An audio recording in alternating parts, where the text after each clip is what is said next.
Good evening. And may the heart of Jesus live in our hearts and in the hearts of everyone. In the beginning was the Word, and the Word was with God, and the Word was God. John 1:1. In John 1:14, it says, and the Word became a human being and lived among us. Why? John 3:16. For God so loved the world that He sent His only begotten Son, so that we will be saved. And the Sacred Heart is the symbol of that great mystery. That the Son, equal to the Father and to the Holy Spirit, was sent, became a human being, died on the cross. His heart was pierced with a lance, as the gospel today said. So, I would like to argue, humili dapat ito, pero kunyari, abogado ako. Prove that God loves us. Kasi, si Einstein, tsaka marami ngayong mga scientist, naniniwala na may gumawa nitong mundo. Bakit? Kasi noon akala nila eternal yung universe.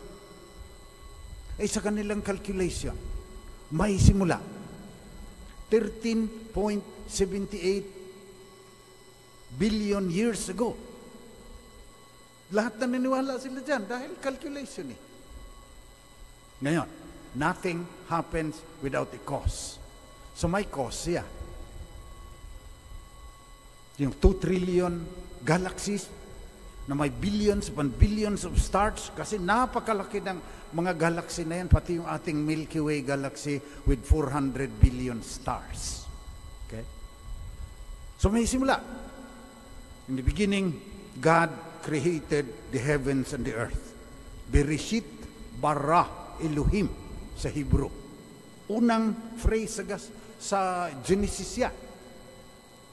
So nagtugma ang Genesis sa conclusion ng mga scientist ngayon. Pangalawa, yung universe na yan ay may mga batas. Halimbawa, law of gravity. Without the law of gravity attracting us, alam natin yan, pinag-aralan natin sa science. Ganito naman ang pangalawang argument. Fine-tuning ang sinasabi ng mga theologians. Anong ibig sabihin po niyan?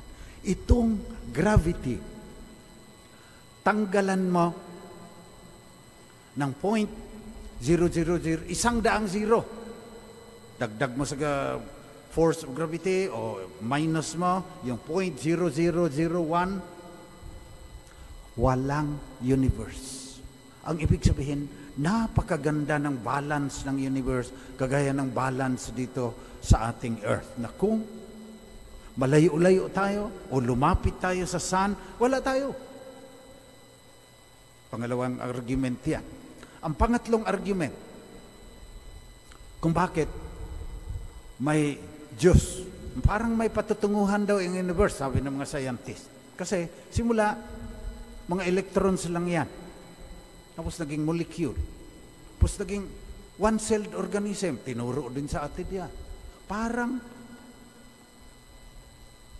material things. Tapos nagkaroon ng life.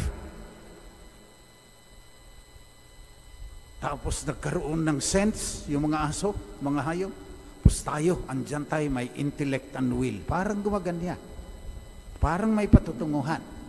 Kaya, si Einstein, naniniwala na may Diyos. Pero yung Diyos niya, parang AI.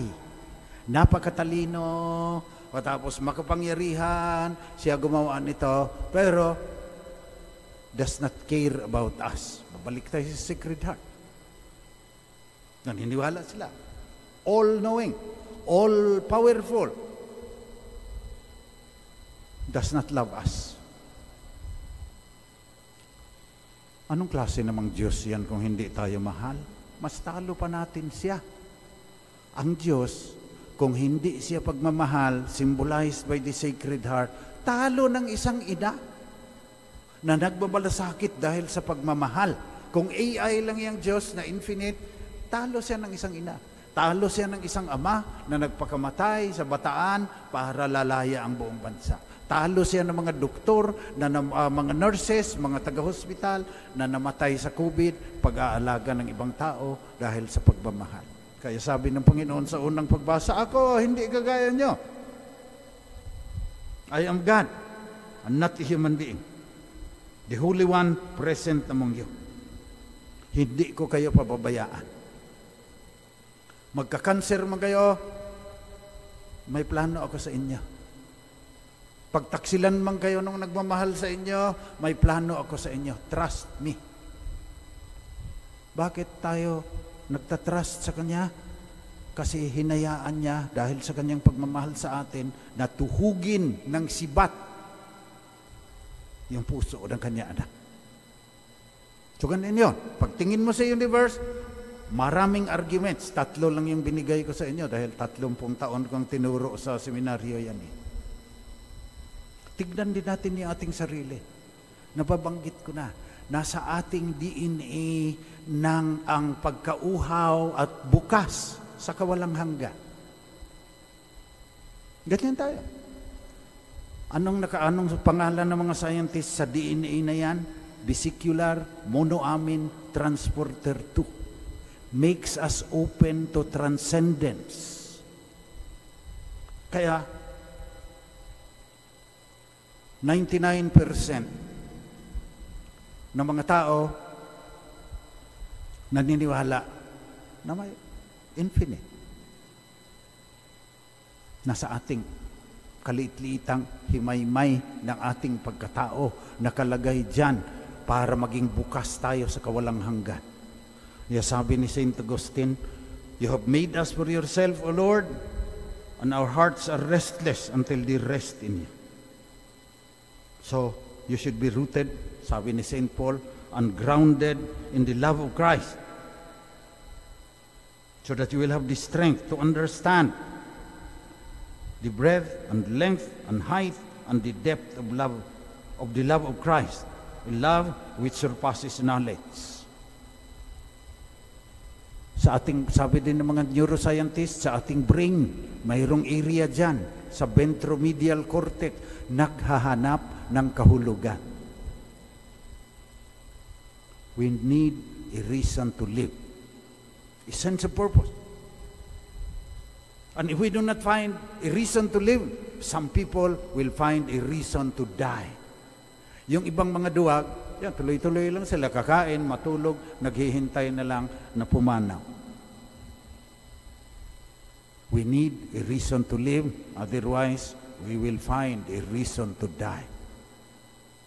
And what is our reason to live? Yung sinasabi ng ating vesicular monoamine transporter 2, matutupad yan. We will live forever. Yung pagkauhaw natin sa kawalang hanggan, matutupad yan sa kabanal-banalang puso ni Jesus. Kaya narito tayo ngayon. Huwag tayong paggapi sa kawalang pag-asa. Huwag tayong paggapi sa nagiging pangkaraniwan na lang yung Diyos para sa atin. Beyond comprehension. A love which surpasses knowledge. And when you try to live according to that love, sabi ni St. Paul, you will be filled with all the fullness of God. Yung pagkauhaw natin sa kawalang hanggan, matutupad yan. Kahit dito sa mundo, sabi pa ng desiderata, sham, and drudgery, and broken dreams of this world. Magagapi lahat yan ng kabanal-banalang puso ni Jesus. Kung ano man ang dinadala ninyo ngayon, matatabunan yan sa tindi ng pagmamahal ng Diyos sa inyo. Hindi ka naman niya bibigyan ng paraiso dito sa mundo. Huwag mo nang sabihin na bakit naman, Panginoon, mababa ang sahod ko. Walang kinalaman yan. Titiisin mo yan. Mag-download ka sa YouTube ng bagong skills kung gusto mong tataas yung sahod mo. Walang kinalaman yan sa monoamin, vesicular monoamin transporter 2 sa DNA mo na naghahangad ng kawalang hanggan. Tsokas, sa ating paghahangad ng kawalang hanggan, may kamatayan. Kinikremate tayo. Yung mga matandang kagaya ko, sandali na lang. Paan siya?